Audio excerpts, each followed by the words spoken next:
여러분 반갑습니다. 주식의 맥모닝입니다. 네, 이번 시간에는 카카오, 오늘 일단 악재에도 불구하고 전체 시장에 발맞춰서 반등에 성공했는데 앞으로의 흐름, 그리고 어제 오늘 어떤 나타난 흐름에서 어떤 포인트를 읽을 수 있을지 한번 보도록 하겠습니다. 네, 일단 오늘 반등에 성공하긴 했지만 매도세는 여전했다 이렇게 볼 수 있겠는데, 특히나 어제 같은 경우에는 그 카카오톡 목통 사태와 더불어서 외국인 기관 어제는 쌍끌이 투매를 일으켰다 이렇게 볼 수 있겠는데, 매도 폭탄 이후에 하루 만에 오늘 일단 전체적으로 기관은 순매수 전환했습니다. 물론 금융투자가 거의 상당 부분을 매수를 했기 때문에 이 부분 의미 있는 수급은 아니다 이렇게 볼 수 있겠지만, 그래도 투신권은 일부 들어왔다 이렇게 볼 수 있고, 그 다음에 오늘 특징적으로는 연기금이 갖다 때렸죠. 이 부분 네이버와 비교한다면 좀 뼈아픈데, 연기금은 네이버를 사는 대신 카카오를 파는 그런 전략을 취한 걸로 보이고, 그 다음에 외국인은 오늘의 매도세는 통상적인 수준이다 이렇게 볼 수 있겠습니다. 그리고 또 한 가지 이렇게 매매 창구상으로 보신다면 외국인 창구 홍콩 상해 있죠. 그러면 오늘 홍콩 상해 창구에서 85만 주가량의 매도세가 나왔는데, 이 매도세, 이 매물 때문에 오늘 하루 종일 좀 시달렸다 이렇게 보시면 되겠습니다.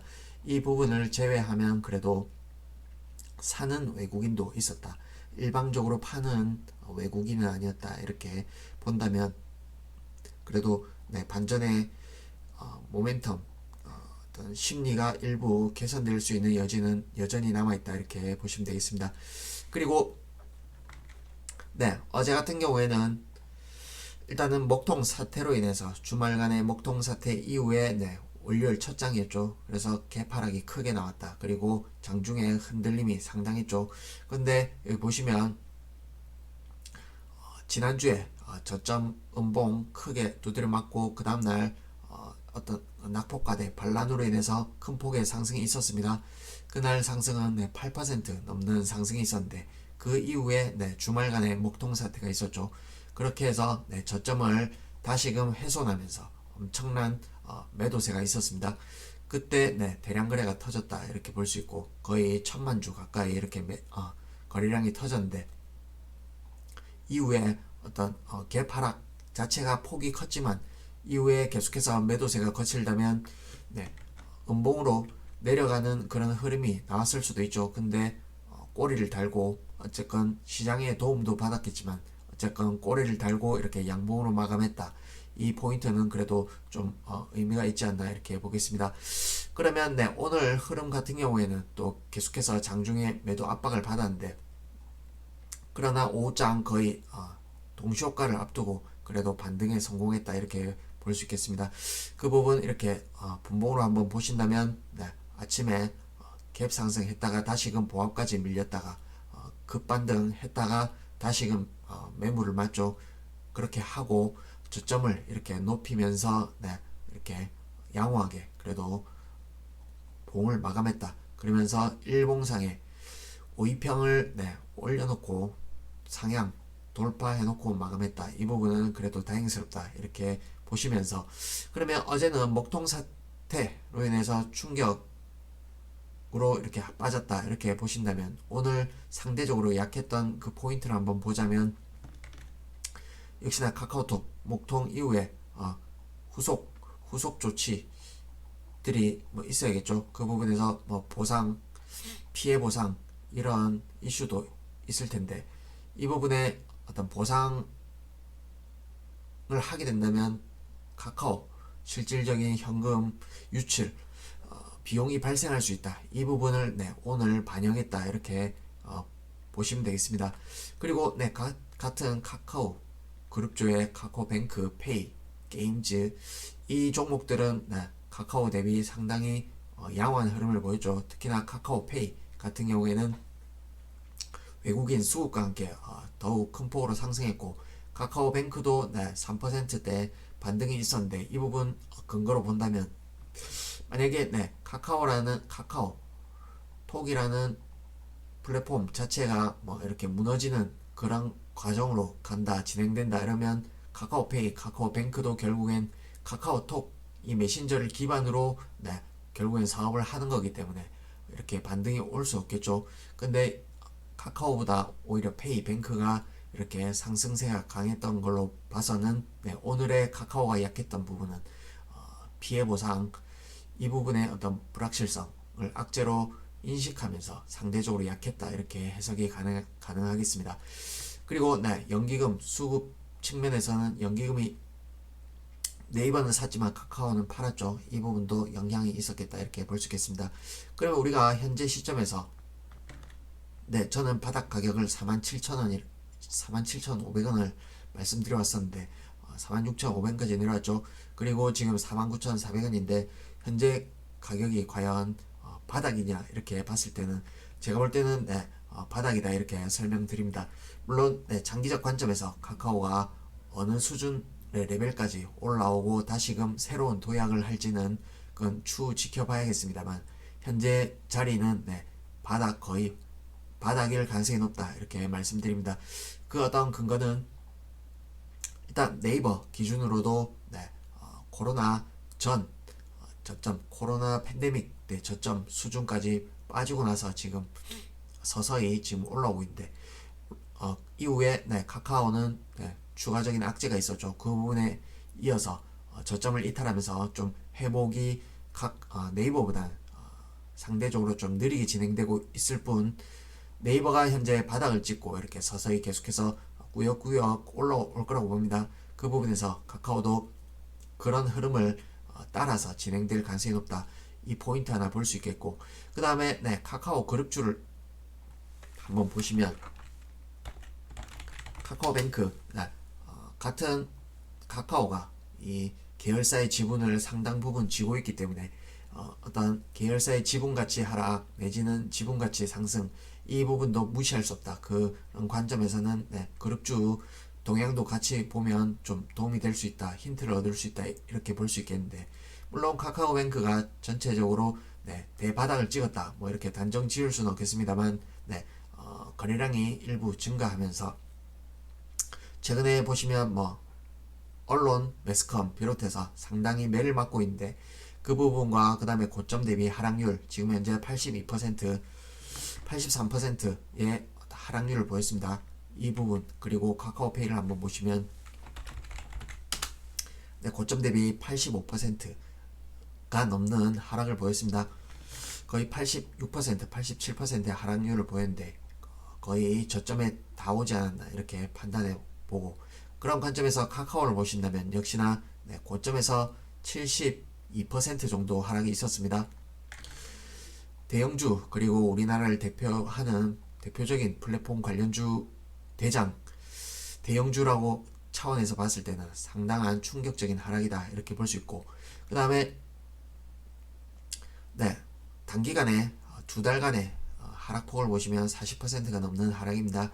이 부분도 네, 물론 계속해서 매물은 이어질 가능성이 높지만 그 반대편에서는 네, 사는 주체도 만만치 않을 것이다 이렇게 판단되어집니다. 그래서 우리가 흔히 가장 큰 악재, 최고의 악재는 비싸다.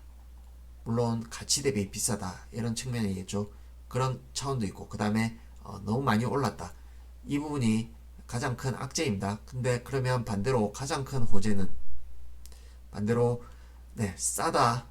그 다음에 너무 많이 빠졌다. 이 두 가지입니다. 이게 어떤 재료보다 네, 수급이 우선되어지고 이런 호재, 악재, 가장 큰 호재, 악재를 따질 땐 싸다, 비싸다. 이 부분이 가장 결정적인데 그런 포인트에서 보신다면 물론 카카오가 네이버보다는 상대적으로 좀 고평가돼 있다 이렇게 논란이 있을 수 있겠지만 우리가 금리 이런 상황들이 점차 개선이 되고 완화가 된다면 다시금 멀티플 조정이 일어날 수 있다. 그런 관점 한 가지와 그리고 가치 대비 네이버보다는 고평가라고 할 수 있겠지만 카카오 같은 경우에는 이익이 내년 내후년 갈수록 영업이익은 증가할 걸로 지금 추정치가 나와 있죠. 이 부분 볼 수 있듯이 어떤 글로벌 성장성과 더해져서 충분히 성장성이 주목받을 가능성은 향후에도 있다 이렇게 판단되어지고, 그런 포인트 하나와 그리고 네, 고점 대비 그냥 낙폭 자체로만 본다면 본 회사가 상당 부분 최근에 신뢰를 일부 잃은 면이 있지만 이건 장기적 관점에서 계속 추적해 봐야 되고, 일단 단기적으로 1년간의 흐름을 보신다면 네, 낙폭 자체는 이건 부실주가 아니죠. 부실주가 아님에도 불구하고 상당한 낙폭이 있었다. 이 부분 감안한다면 많이 빠졌다 이런 인식과 함께 어느 순간이 되면 급격하게 돌릴 가능성이 높다 이렇게 말씀드립니다. 그리고 네, 제가 일전에서 설명드릴 때 이게 급반등에 성공했는데 이후에 추가 저점을 깨는 변동성이 나올 가능성은 일부 열려있다 이런 말씀을 드리면서, 그러나 네, 음봉 저점을 깨는 음봉이 나오더라도 이후에 다시금 이렇게 이를 상쇄하는 양봉이 출현할 경우에는 매수 급소가 될 가능성이 높다 이런 말씀을 드렸었는데, 그런 관점에서 현재 국면 보신다면 어제 저점을 깼었죠. 근데 이내에 꼬리를 달고 다시금 올라왔다 이 포인트와, 그리고 네, 어제 그런 반발에 이어서 오늘도 네, 지수의 도움을 받긴 했지만 어쨌거나 양봉 흐름으로 이렇게 상승 마감했다 이런 포인트를 본다면 지금 거의 바닥 징후임에는 분명히 보인다. 여기서 상당히 올라오는데 시간이 걸리겠지만 꾸역꾸역 올라올 가능성이 높고, 그리고 네, 종가상으로는 5일 이동평균선을 그저께 이틀 전 거래에서 돌파했다가 다시금 깨뜨렸죠. 그렇게 그런 흐름을 보였다가 오늘 다시금 약하지만 종가상으로 일단 돌파 성공했다 이런 포인트에서 본다면 이 노란색 선은 일봉의 22평이 되겠습니다. 이 라인을 근접하는 그런 상승세가 나올 가능성이 높고, 그 다음에 이후 이렇게 좀 5일 이평선과 이격을 벌린다면 향후에는 이 부분이 지지선이 되겠죠. 그런 패턴으로 네, 꾸역꾸역 올라올 가능성이 높다. 그리고 네, 본격적으로는 네, 22평 선을 딛고 올라선다면 네, 추가로 상승 폭이 확대될 가능성이 높다 이렇게 판단해 보겠습니다.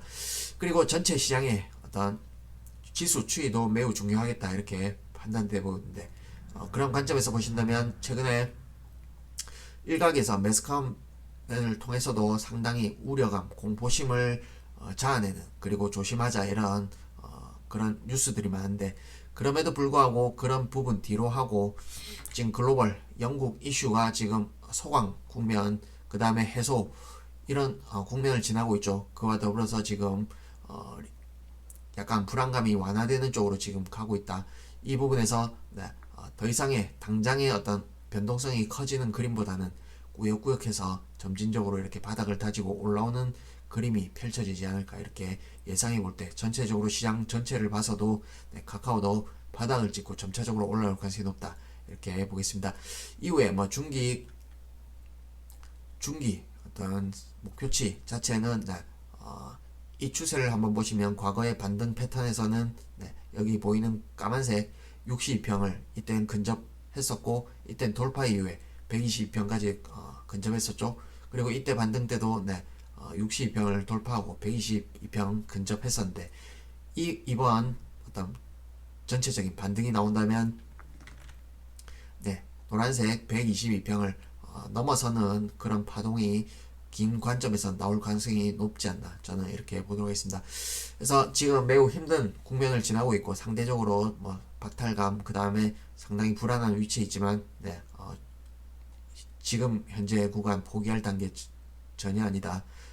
기다리면서 저점을 노려야 되는 그런 구간에 위치한다 이렇게 말씀드리겠습니다. 힘내시고 또 이후에 찾아뵙도록 하겠습니다. 고맙습니다.